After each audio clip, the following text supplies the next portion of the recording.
A quiet day in the square. The sun bathed the cobblestones of Trafalgar Square in golden light, casting long shadows of the famous lion statues that stood guard over the bustling city. Tourists milled about, snapping pictures and sipping coffee, while locals hurried past, weaving through the crowd. Amid the lively atmosphere, a man sat quietly on a weathered bench near the National Gallery. Arthur Calloway, a 91-year-old war veteran, was a familiar sight here. His back remained straight despite his age, and his tweed jacket bore a modest collection of medals gleaming in the sunlight. These were not mere ornaments but symbols of a life spent defending his country in the dark days of the Second World War. His calm, weathered face told stories he rarely shared, a mix of courage, loss, and the quiet dignity that came from enduring more than most could imagine. Arthur unfolded a sandwich wrapped in a well-used cloth, his hands trembling slightly. As he took a small bite, pigeons bobbed at his feet, waiting for crumbs. Children's laughter echoed nearby, blending with the sound of fountains splashing. This bench was his sanctuary, a place where he could escape the four walls of his modest flat and feel part of the city's vibrant life. Yet today, the square felt different. Across the plaza, a group of young men loitered near a statue, their loud laughter cutting through the tranquil ambience. Dressed in torn jackets and sneakers, they exuded an air of reckless bravado. Their raucous voices drew curious glances, though most people averted their eyes, unwilling to engage. Among the group, a tall, lanky figure with a cocky grin seemed to command attention. His name was Darren, a self-proclaimed leader with a penchant for trouble. Spotting Arthur's medals, Darren's grin widened, and he nudged his companions. "Oi, lads," he said, jerking his head toward the elderly man. "Check out Grandpa over there. Bet he thinks he's some kind of war hero." The others laughed, emboldened by their numbers and Darren's audacity. Together, they sauntered across the square, their voices growing louder as they approached. Arthur, absorbed in the simple act of eating his sandwich, seemed oblivious to the brewing trouble. Adjusting his cap to shield his eyes from the glare, he was unprepared for the group's intrusion. "Hey, Grandad," Darren called out, his tone dripping with mockery. "Those medals for bravery or just for showing up?" Arthur paused, his hand still for a moment as he processed the insult. Slowly, he looked up, his gray eyes meeting Darren's with calm resolve.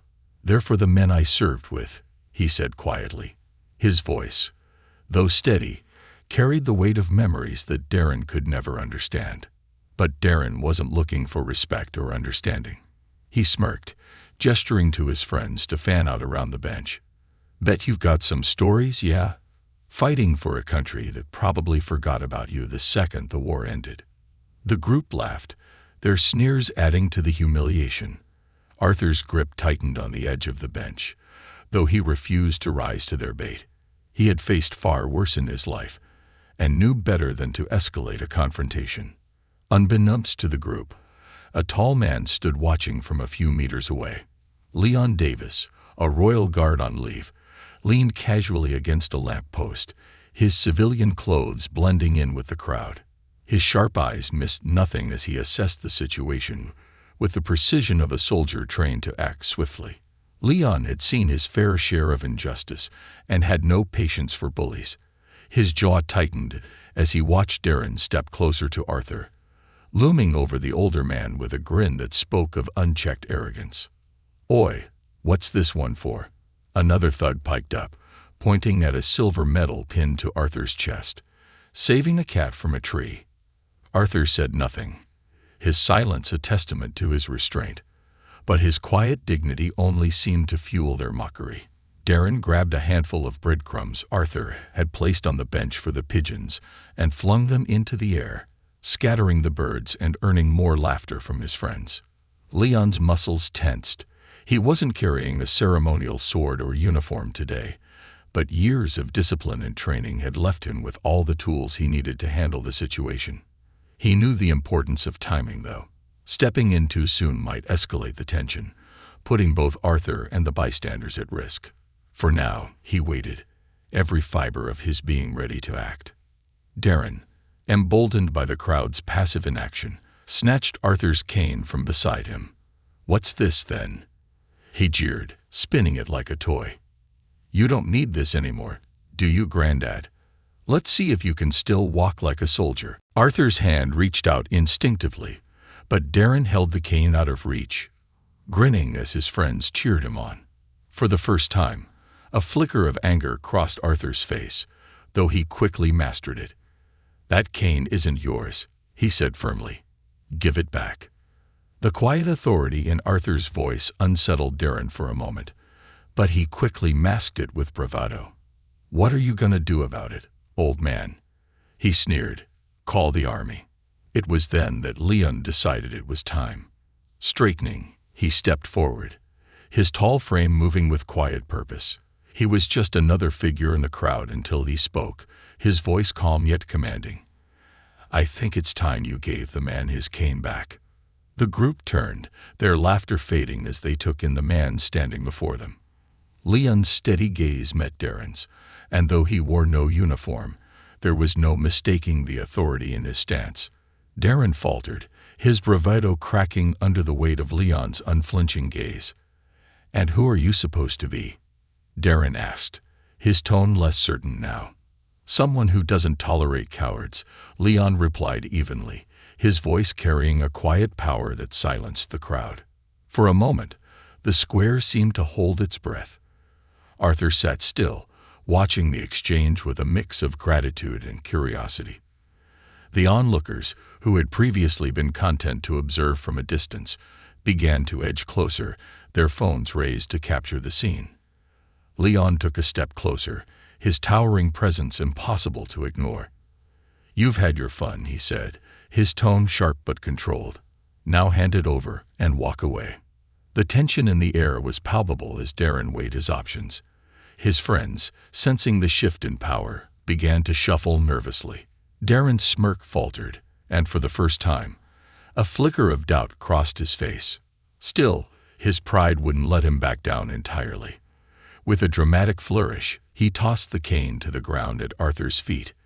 "There," he said with forced nonchalance. "Happy now?"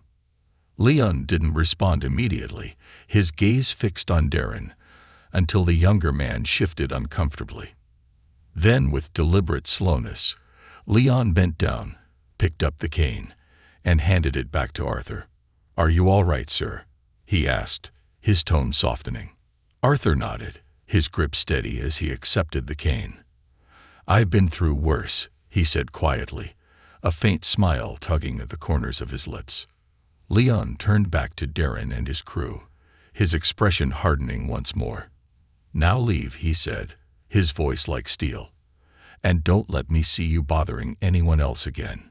Darren hesitated, glancing at his friends for support, but they were already backing away, their bravado thoroughly extinguished.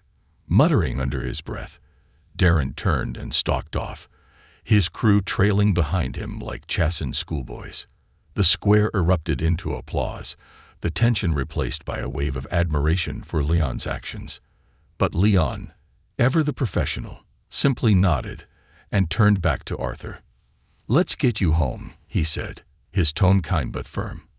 As they walked away together, the crowd slowly dispersed, their conversations filled with awe at what they had just witnessed. For Arthur, it was a day that reaffirmed the courage and decency he had fought for all those years ago. And for Leon, it was another moment to live by the code he had sworn to uphold, to protect those who couldn't protect themselves, and to stand as a reminder of what true bravery looked like. A war veteran's quiet resolve. Arthur Calloway and Leon Davis walked away from the crowd, side by side, but in comfortable silence. The veteran's cane tapped against the cobblestones in a rhythmic pattern, a steady counterpoint to the hum of city life around them. Despite the morning's confrontation, Arthur moved with a calm dignity, his chin held high and his gaze forward. Leon, though younger and more physically imposing, matched his pace, sensing that this was a man who needed no pity, only respect. "Thank you, lad," Arthur said after a while, breaking the silence. His voice was calm, carrying a depth of wisdom and gratitude that Leon could feel in his chest. It's rare to find someone willing to step in these days. Leon gave a slight nod. It's not about being rare, sir. It's about doing what's right. You deserved better than what they tried to put you through. Arthur chuckled softly, his lips curling into a faint smile. The world's always had its share of troublemakers, son. I've faced worse than a few loudmouth boys trying to look tough. Leon glanced at him, studying the lines etched into the older man's face. Lines that spoke of decades of hardship, resilience, and battles fought both on and off the field. I imagine you have, Leon said. But that doesn't mean you should have to face it alone. They passed through the square, weaving between clusters of tourists and commuters. The tension from earlier had faded, replaced by a sense of calm that only deepened as they left the bustling plaza behind. Arthur led Leon toward a quieter part of the city, where cobblestone streets gave way to rows of small shops and cafes. Care for a cup of tea? Arthur asked, pausing outside a quaint little cafe with flower boxes brimming with vibrant blooms. My treat. Leon hesitated for a moment, glancing at his watch. He had no pressing engagements, and something about Arthur's steady presence made him want to stay. I'd like that, he said with a nod. Inside the cafe, the warm scent of freshly brewed tea and baked goods filled the air. Arthur chose a small table by the window, setting his cane gently against the chair as he lowered himself into the seat. Leon followed suit, his tall frame seeming slightly out of place in the cozy setting. As they waited for their order, Arthur leaned back, his hands resting on the edge of the table. His eyes, gray and piercing, wandered to the street outside, where passers-by moved with the quiet urgency of their daily routines. You served, didn't you? Arthur asked suddenly, his gaze shifting to Leon. Leon blinked, surprised by the directness of the question. Yes, sir, he said after a moment. Royal Guard. Arthur nodded approvingly, his expression thoughtful. I thought so. You've got the look. The way you carry yourself. It's unmistakable. Leon smiled faintly. And you, sir. Those medals weren't for decoration. Arthur's face softened, his eyes briefly clouded with memories. World War II, he said quietly. Served in the infantry. Saw action in France, Italy, and the Pacific. Lost more friends than I care to count, but we did what needed to be done. The simplicity of his words struck Leon. There was no embellishment, no trace of self-pity, only the quiet acceptance of a man who had faced unimaginable hardship and come out the other side. Their tea arrived, and the two men sipped in companionable silence for a while. The rich, earthy aroma of the brew filled the space between them, lending a sense of comfort and normalcy to the moment. It's strange, Arthur said after a time, his voice thoughtful. You go to war thinking you're fighting for something noble, something bigger than yourself. And maybe you are, in a way. But when it's over, you realize that what you were really fighting for were the men beside you. Your friends. Your brothers. Leon nodded slowly. It's the same now, sir. Whether on the battlefield or standing guard outside the palace, it's about protecting those who can't protect themselves. People like you. Arthur smiled faintly, his gaze meeting Leon's. You've got the heart of a soldier, lad. That much is clear. But let me tell you something about people like me. We may be old, but we're not broken. Not yet.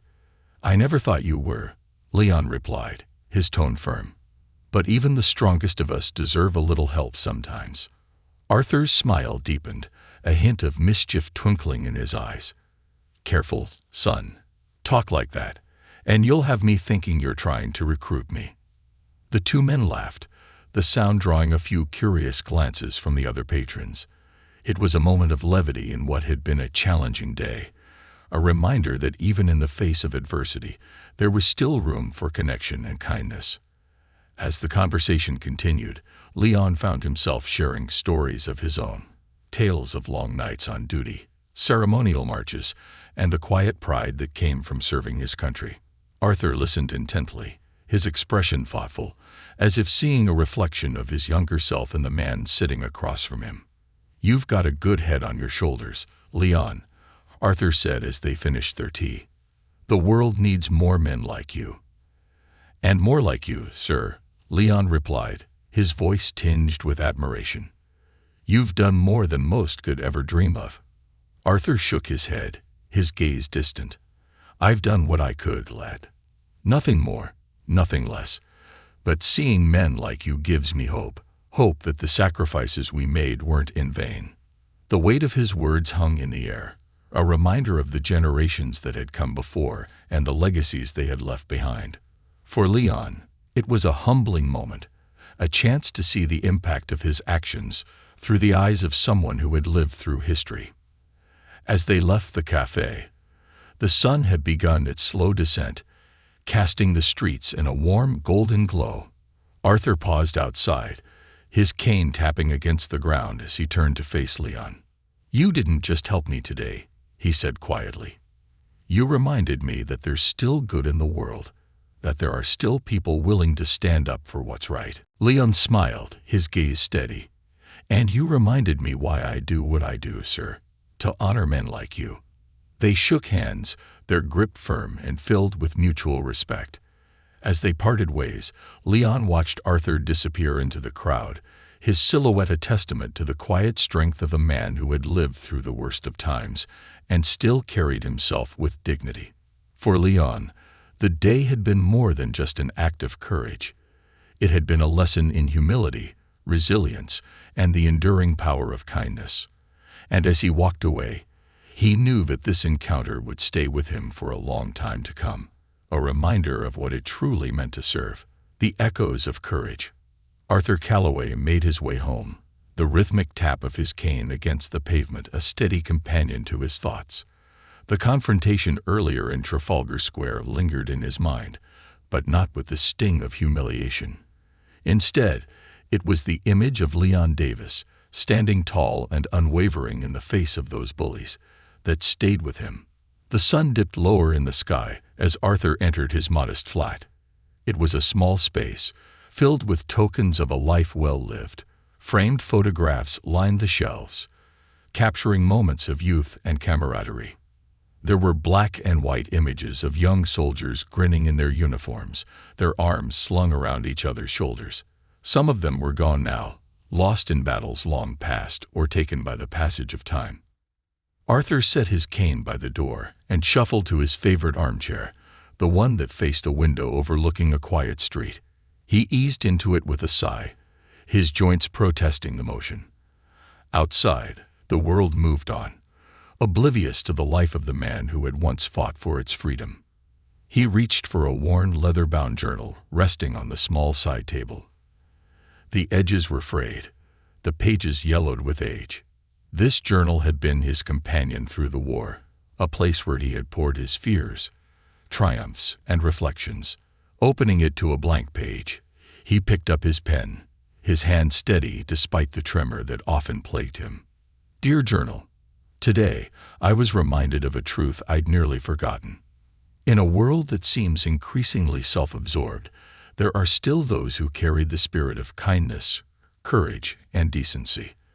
A young man named Leon Davis stood beside me today when others would have turned away. His actions were not grand in the traditional sense, but they were heroic in their simplicity. He did not hesitate, nor did he allow the presence of others to deter him from doing what was right. It brought back memories of men like him, men I served with. I saw the same resolve in Leon's eyes that I once saw in theirs. It's a rare thing, this quiet courage. It doesn't shout or demand attention. It simply exists, ready to act when needed." Arthur paused, his gaze drifting to the window. His mind wandered back to the men he had fought alongside. Tommy, the jokester who always kept spirits high even when the bombs fell. Charlie, whose letters from home were a lifeline to them all. And Jack, the fearless leader who never asked his men to do anything he wouldn't do himself. Leon had that same quality, Arthur thought, a sense of purpose that went beyond personal gain. He returned to his writing, the pen gliding across the page. "I see now that courage isn't confined to the battlefield. It's in the everyday choices we make, It's in the willingness to stand up for what's right, even when it's inconvenient or dangerous. It's in the strength to protect those who cannot protect themselves. Leon showed me that today, and for that, I am grateful. Arthur set the pen down, his thoughts feeling lighter now that they were on the page. He closed the journal and leaned back in his chair, letting the stillness of the evening wash over him. Meanwhile, across the city, Leon returned to his small flat. It was modest but well kept, with neatly arranged furniture and a shelf filled with books on history, military strategy, and philosophy. A small framed photograph sat on his desk, a picture of Leon in his ceremonial Royal Guard uniform, standing beside his younger sister during her graduation. He placed his keys on the counter and sank into his own armchair, his thoughts returning to the events of the day. Despite the public admiration he had received, Leon didn't see himself as a hero. He had simply done what needed to be done, the same way he always had. His phone buzzed, and he glanced at the screen. It was a message from an old friend, David, who had served alongside him in the Royal Guard. David heard about what happened in Trafalgar Square today. Saw the video online. Classic Leon, always the protector. You okay? Leon sighed, running a hand through his hair. He typed out a quick response. Leon, yeah, I'm fine. Just stepped in when no one else would. Nothing special. David's reply came almost instantly. David, nothing special. Mate, you stood up to a group of thugs and defended a war hero in front of a crowd. That's the definition of special. Proud of you. Leon smiled faintly, though the weight of the day still lingered. He set his phone down and stared at the ceiling, his mind replaying the confrontation. He thought of the veteran, Arthur, and the calm dignity with which he had faced those bullies. Arthur's composure had reminded Leon of his grandfather, a man who had served in the British Army during World War II and had been a source of wisdom and strength in his life. As night fell, Arthur and Leon found themselves connected by a shared sense of purpose, though miles apart. Arthur, sitting in his armchair, thought of the young man who had stood by him without hesitation. Leon, staring out his window, reflected on the quiet strength of the elderly man who had endured so much and asked for so little. Neither of them realized it yet, but this day would mark the beginning of something far greater than a chance encounter. For in the simplest acts of courage and decency, ripples were being sent out into the world, ripples that would touch the lives of many and remind them of the enduring power of humanity at its best. The ripple effect. The video of the confrontation in Trafalgar Square had spread like wildfire across social media by the next morning. Uploaded by a passerby who had recorded the entire incident, it quickly gained traction under titles like Royal Guard Off Duty Stands Up for War Hero and 91-year-old veteran harassed until this happens. The footage showed Leon's calm yet commanding presence as he faced down the group of thugs, as well as Arthur's quiet dignity as he refused to cower under their taunts. Arthur woke early, as he always did, and began his morning routine. He had no idea that the world was talking about him.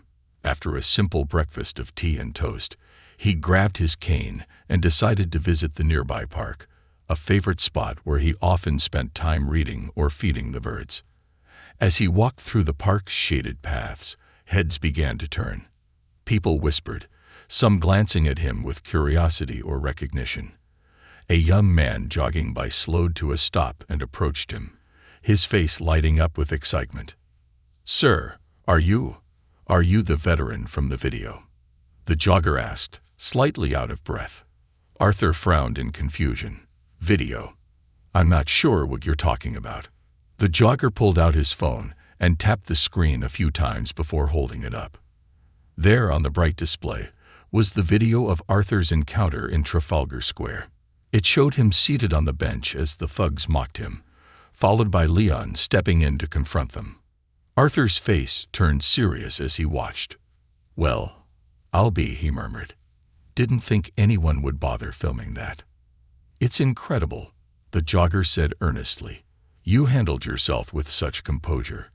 And that guard, he was amazing." People are calling him a hero. Arthur smiled faintly. He is, but you know, I've seen heroes before. They don't always wear uniforms or get medals. Sometimes, they're just people who choose to do the right thing. The jogger nodded, clearly moved. Thank you for your service, sir, he said before jogging off. Arthur continued his walk, more aware now of the occasional nods and smiles sent his way. He didn't seek attention, but he couldn't deny the warmth he felt from the unexpected recognition. Meanwhile, Leon was oblivious to the growing buzz. He had spent the morning running errands and catching up on some reading at home. It wasn't until a knock at his door interrupted him that he realized something was amiss. Standing outside was his sister, Nia, her phone clutched in her hand and a broad grin on her face. "You're all over the internet," she exclaimed as she walked past him into his flat. Leon raised an eyebrow. "What are you talking about?" She thrust her phone toward him, the video playing on the screen. Leon watched in silence as the events from the previous day unfolded before him. By the time the video ended, he sighed and handed the phone back to Mia. "It wasn't a big deal," he said, brushing it off. "Not a big deal," Maya said, incredulous. "Leon, you stood up for an old war hero in front of a crowd of people and sent a pack of thugs running. That's a huge deal." Leon shook his head. "I just did what anyone else should have done." Mia stared at him for a moment before sighing. "You always do this, downplaying yourself. But not everyone would have stepped in. You did, and now people are noticing." Leon didn't respond immediately, his gaze fixed on a point beyond the window. "It's not about being noticed," he said finally. "It's about making sure that man didn't feel alone. That's all that matters." Mia smiled, her expression softening. "And that's exactly why people admire you." As the day went on, the ripple effect of the video continued to spread. News outlets picked up the story, and Leon's phone buzzed with messages from friends, colleagues, and even strangers. Arthur, too, found himself approached by people in the park, at the corner shop, and even on his way home. One of these encounters stood out. A young woman, no older than 25, stopped Arthur just as he was about to enter his building. Her face was pale, her eyes rimmed with red as though she'd been crying. "Sir," she said hesitantly, "I just wanted to say, thank you." Arthur blinked, surprised. "Thank me? For what?" "For everything," she said, her voice trembling. "My grandfather fought in the war too. He passed away last year. Watching that video of you yesterday, it felt like I was seeing him again. The strength, the courage. I can't explain it, but it meant so much to me." Arthur's heart softened as he placed a gentle hand on her shoulder. "I'm sorry for your loss, dear. Your grandfather must have been a fine man." "He was," she said, wiping her eyes, "and seeing you reminded me of the kind of person he was. Thank you for standing strong, and thank you for inspiring that guard to do the same." Arthur smiled, his gaze steady. "It was the guard who inspired me, lass. Young Leon, he reminded me of the men I served with, men who didn't hesitate when their moment came." The young woman nodded, and after a moment of quiet gratitude, she left, leaving Arthur with a renewed sense of purpose. That evening, Arthur and Leon both sat in their respective homes, reflecting on the day. Arthur, for the first time in years, felt a flicker of something he thought he had lost: connection. The world, though distant and impersonal at times, had shown him that there were still people who valued courage and dignity. Leon, on the other hand, wrestled with the attention he had never sought. He replayed the video in his mind, not for the praise it had brought him, but for the image of Arthur, an elderly man who had already given so much, forced to endure the mockery of those who didn't understand what true sacrifice meant. Neither man knew what the future held, but both understood one thing: the impact of their encounter had gone far beyond themselves. It was now a story being shared, talked about, and remembered. A story of courage, decency, and the enduring power of doing what's right. What neither of them realized yet was that this story had already begun to inspire others to look for their own moments to stand up, to protect, and to honor. And in that way, the ripples of their actions would continue to spread far and wide. A meeting of generations. The next few days saw a surge of attention directed at both Arthur and Leon. The video continued to circulate, sparking discussions about courage, respect for veterans, and the everyday heroes among us. News reporters sought to interview Leon, and several organizations reached out to Arthur, offering everything from honorary dinners to charity donations in his name. But amidst the noise, both men remained grounded. For Arthur, life continued much as it always had. He still visited his favorite park, still made his tea in the mornings, and still read the old letters from his wartime friends that he kept tucked in a box on his bedside table. For Leon, the attention was an uncomfortable reminder of how the world sometimes elevated ordinary actions into extraordinary narratives.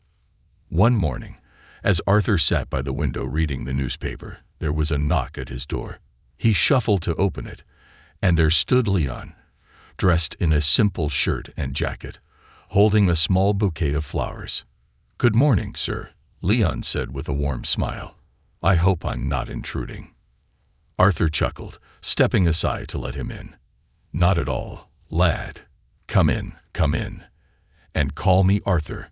None of this sir business."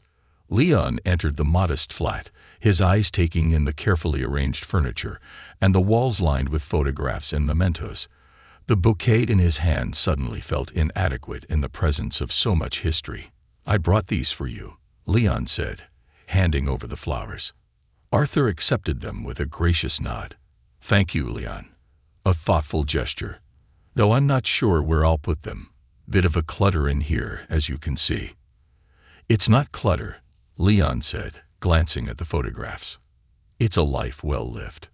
Arthur's expression softened. "You're kind to say so. Sit down, lad. I'll make us some tea." As Arthur busied himself in the kitchen, Leon walked over to a shelf where a collection of medals was displayed in a wooden frame. Among them was the Distinguished Service Order, a medal Leon recognized as one of the highest honors in the British military. "You earned these," Leon said, his voice tinged with awe, as Arthur returned with a tray of tea and biscuits. Arthur set the tray down and sat across from Leon. "Earned is a funny word, isn't it?" he said. "I always felt they belonged to the men I served with more than me, but someone had to carry them home." Leon studied him for a moment, the weight of Arthur's words settling over him. "You carried them because you could," he said simply, "and that's worth more than words can say." Arthur smiled faintly, his weathered hands cradling the teacup. "You're a wise man for your years, Leon. Reminds me of a fellow I served with, Jack, our captain. Always had a way of cutting through the noise and getting to the heart of things."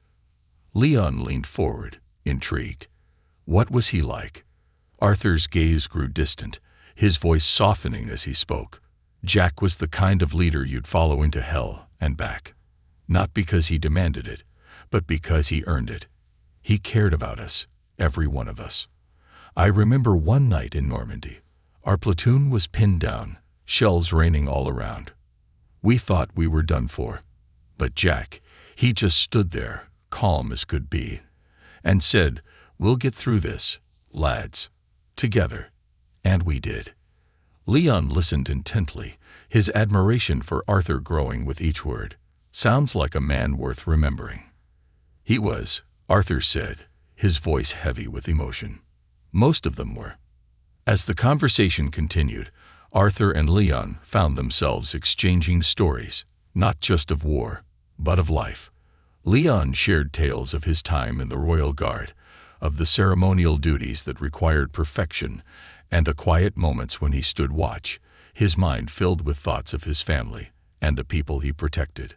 Arthur, in turn, spoke of the life he had built after the war, his marriage to his late wife, Margaret, the children they had raised together, and the quiet joys he found in gardening and woodworking. By the time the tea was finished, the two men felt a connection that went beyond their shared experiences. It was a bond forged in mutual respect and a recognition of the values they both held dear: courage, duty, and the importance of standing for what's right.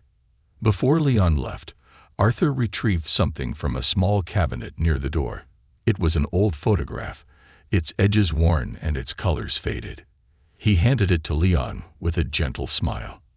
"That's Jack," Arthur said, "and the rest of the lads, taken just before we left for Normandy." Leon studied the photograph, his eyes tracing the faces of the young men captured in that moment of camaraderie. "Thank you for sharing this," he said, his voice filled with quiet reverence. Arthur nodded. "Keep it, if you like. A reminder of the men who came before you." Leon hesitated, moved by the gesture. "Are you sure?" "I am," Arthur said firmly. "You'll carry their memory well. I can see that." Later that evening, Leon sat at his desk, the photograph propped up in front of him. The faces of the young soldiers stared back at him, their expressions a mix of determination and hope. He thought about the life Arthur had lived and the sacrifices he and his comrades had made. Leon pulled out his notebook, a habit he had picked up during his time in the Royal Guard, and began to write. His words flowed easily, inspired by the stories Arthur had shared and the strength he saw in the man. Courage doesn't belong to one generation. It passes from one to the next, carried by those willing to stand for something greater than themselves. Today, I met a man who reminded me of what it means to serve, not just in war, but in life. He carried the weight of his past with quiet dignity, and in doing so, he inspired me to carry it forward. His name is Arthur Calloway, but to me, he represents something timeless: the enduring power of courage, honor, and humanity. As Leon closed the notebook, he felt a renewed sense of purpose. The connection he had forged with Arthur wasn't just a chance encounter. It was a call to action, a reminder that the values they both cherished were worth preserving and passing on. And as the city lights flickered outside his window, Leon knew that their story was far from over. It was a story that would continue to ripple outward, touching lives in ways neither of them could yet imagine. A legacy ignited. The bond between Arthur and Leon deepened over the following weeks. They met regularly, sometimes at Arthur's modest flat, other times in the park where Arthur fed the birds and Leon found solace in the simplicity of nature. Their conversations ranged from light-hearted banter about Arthur's stubborn cane to deeper reflections on life, duty, and the quiet strength it took to carry on when the world seemed indifferent. But the story of their encounter had taken on a life of its own. The video of the confrontation in Trafalgar Square continued to gain traction, sparking debates about respect for veterans and the power of ordinary citizens to stand up for justice. News outlets reached out to both men, eager to turn their story into a feature. At first, Leon resisted the attention, wary of being thrust into the spotlight. Arthur, however, saw an opportunity, not for fame, but for impact. One crisp morning, Leon arrived at Arthur's flat to find the older man poring over a stack of letters and emails. His spectacles rested on the bridge of his nose, and his face carried a mixture of surprise and determination. "Morning, Arthur," Leon greeted, stepping inside. "What's all this?" Arthur gestured to the papers with a faint smile. "Seems that video of ours has stirred up more than I expected. People have been writing in. From all over, mind you. Some are just sharing their thanks, others their own stories, and a few, well, they're asking for help." Leon frowned, taking a seat beside him. "Help with what?" Arthur picked up a letter, his hand steady despite their age. "Veterans. Families. Young lads and lasses struggling to find their footing after service. It seems there's no shortage of folk feeling lost these days." Leon scanned the letter, his jaw tightening as he read about a young veteran struggling to reintegrate into civilian life. "This is a lot," he said, his voice heavy with emotion. "What do they expect us to do?" Arthur leaned back in his chair, his gaze steady. "They're not expecting anything, Leon. But if we've got a chance to make a difference, even a small one, shouldn't we try?" Leon stared at him, the weight of Arthur's words sinking in. "You're saying we should do something." Arthur nodded. "I am. It doesn't have to be grand, lad. Sometimes all it takes is letting people know they're not alone." Inspired by the letters and the response to their story, Arthur and Leon began working together to create something tangible, a project that could channel the goodwill they had received into meaningful action. Arthur, with his wealth of experience and steady wisdom, became the heart of the initiative. Leon, with his discipline and modern sensibilities, became its driving force.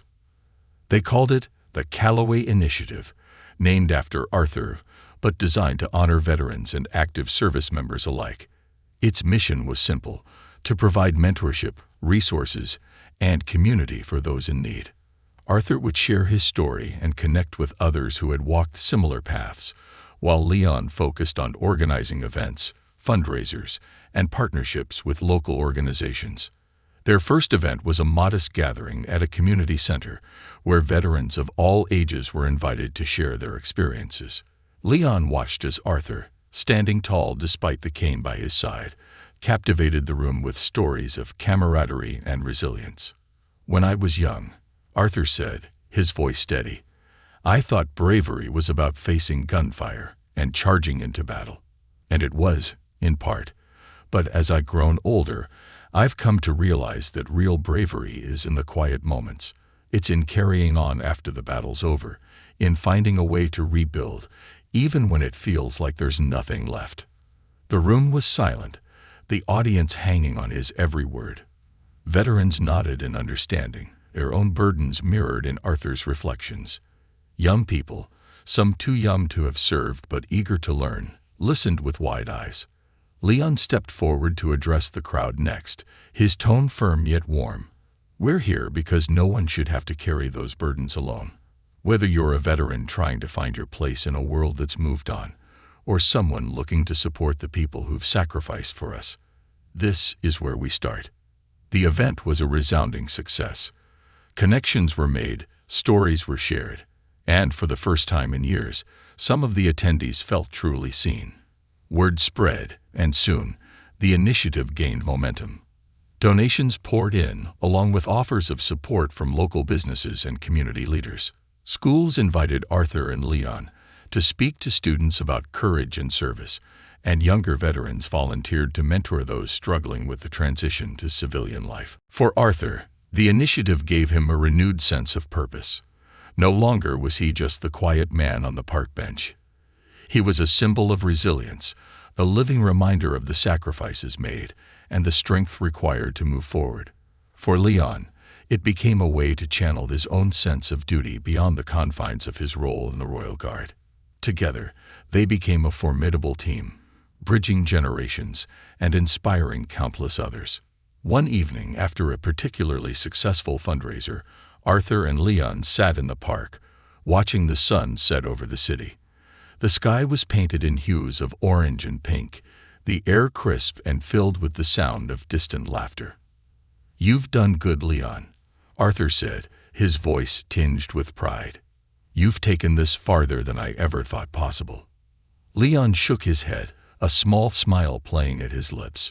"We've done this together, Arthur. None of it would have happened without you." Arthur chuckled softly. "You give me too much credit. I'm just an old man with a cane and a few stories. You're the one with the drive to make it all real." They sat in comfortable silence for a while, the weight of the day giving way to a quiet sense of accomplishment.